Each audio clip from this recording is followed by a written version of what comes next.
Social responsible investing, more commonly referred to as SRI, is a holistic review on how to make investment decisions according to Dufflinger and Nguyen. Instead of just a focus on returns and risk, an investment that focuses on SRI is looking at how an organization is serving all of its stakeholders.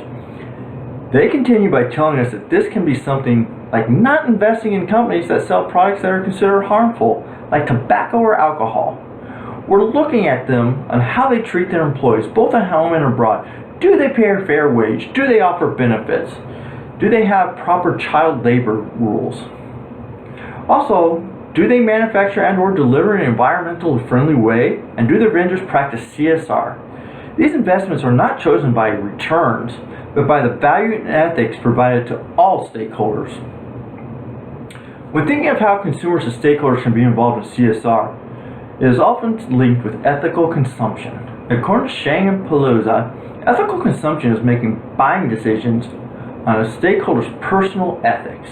For some, this could be something small, like buying a cup of coffee at Starbucks with a reusable cup because there's a 10-cent discount. A coffee drinker will get a small money back on what they do, but it also helps the environment by providing an option where they can use a cup and not add to the landfill. Or it could be something more substantial, like not shopping at Walmart. We're boycotting Walmart because they pay low wages and do not offer benefits to part-time employees. But ethical consumption is just one way stockholders can have an impact on their spending. They can also have an impact with their investing. Stephanie Watt explains that ethical consumption and ethical investing go hand in hand. Watts tells us that both depend on CSR programs to create options for stakeholders. While consumption depends on CSR for creating shopping options, ethical investing is creating options in financial features by giving us investing options. In both ethical consumption and ethical investing, the stakeholder is making a statement with how they are spending their money. When a stakeholder wants to be involved with ethical companies, they use their buying power to show internal stakeholders what they think is important. SRI depends on its creation of investment options based on environmental, social, and other non-financial government factors. But how is SRI practiced? Chafin and Levy give us three primary ways that we can all participate in ethical investing. The first way to participate in SRI is to screen companies to make sure they hold the same values as you do. There are many screens that can be used out there. I'll go over just a few right now. Some people might choose not to invest in companies that use animal testing unnecessarily, where they seek companies that provide eco-friendly products, green technology, or organic natural food, and might invest in those. They may evaluate companies on consumer protection and product purity. They may seek companies that want to improve the environment and use natural resources properly. Another way they might exclude companies is they might not want to invest with companies that have negative economic impact on disadvantaged communities, but instead favor communities with best practices and that may focus on women's issues. They may seek companies offering equal employment opportunities with a fair wage and safe working conditions. Another way that SRI can be practiced is by shareholder advocacy.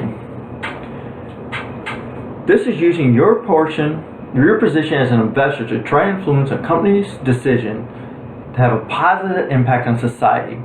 A good way to do this is by filing shareholder resolutions, which are proposals submitted by shareholders for a vote. To be able to do this, a shareholder must hold $2,000 worth of stock. Some resolutions that have been submitted by Sustainvest in 2015 included calling for cage-free eggs to be used at Dunkin' Donuts and for both Actavis and BioMarin Pharmaceuticals to issue sustainability reports. The last way we can do this is by community investing. This is looking for companies that are thinking outside the box by investing in underprivileged communities.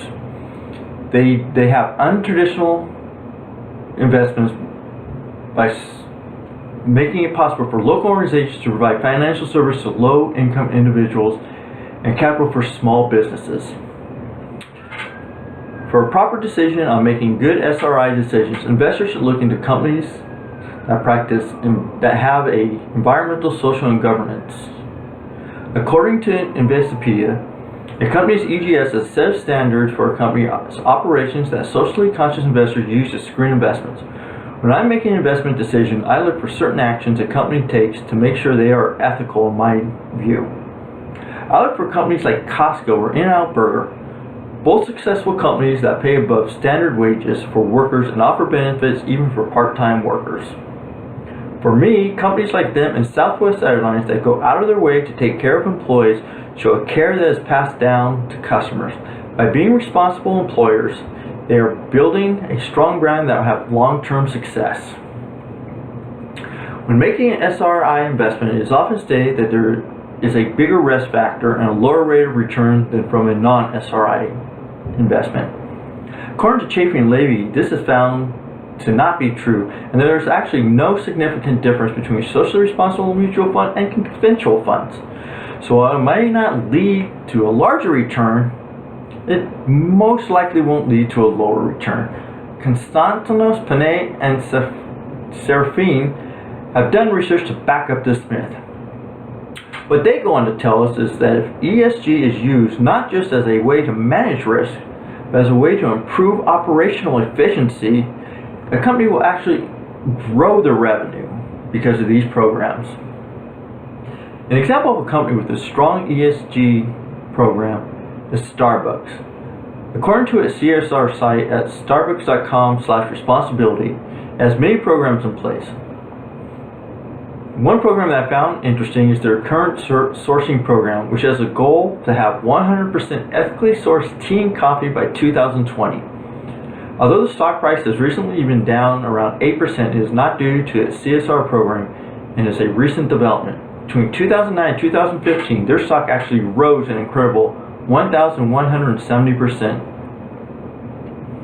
Amazon is another company that has a strong program and also has strong profits and stock growth.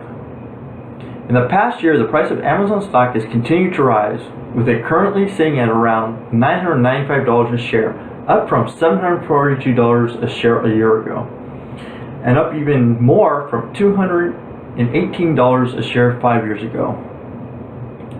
One initiative that Amazon has in place is to add solar panels to their fulfillment centers. The goal is to have these panels on 50 facilities globally by 2020, with 15 of these sites done by the end of this year. More information can be found at the Amazon website under their sustainability page. Kellogg's has also shown a strong return for investors, even though they are listed as one of the top 100 CSR companies. The 5-year stock price has gone from $49.50 to the current price of $65.90, and at times has risen to over $80 a share. Their program includes plans to donate 2.5 billion servings of food on 6 continents by 2050, and a school breakfast program that serves over 2 million kids. For more information, please go see the Kellogg site at kellogg's.com and search for sustainability, or search for corporate responsibility. CSR is becoming more important today and will increase with importance in the future. Companies are not only expected to do what is right for their stockholders, but are expected to take all stakeholders into consideration. With the flow and easy access of information, it's not easy to get away with things today as it was in the past. Organizations are learning that their future depends on the decisions they make now. External stakeholders are now speaking with their money, and it's becoming more common for consumers to use ethical consumerism in making their decisions. This is now spreading to ethical investments. Stakeholders are now looking to make investments they can be proud of.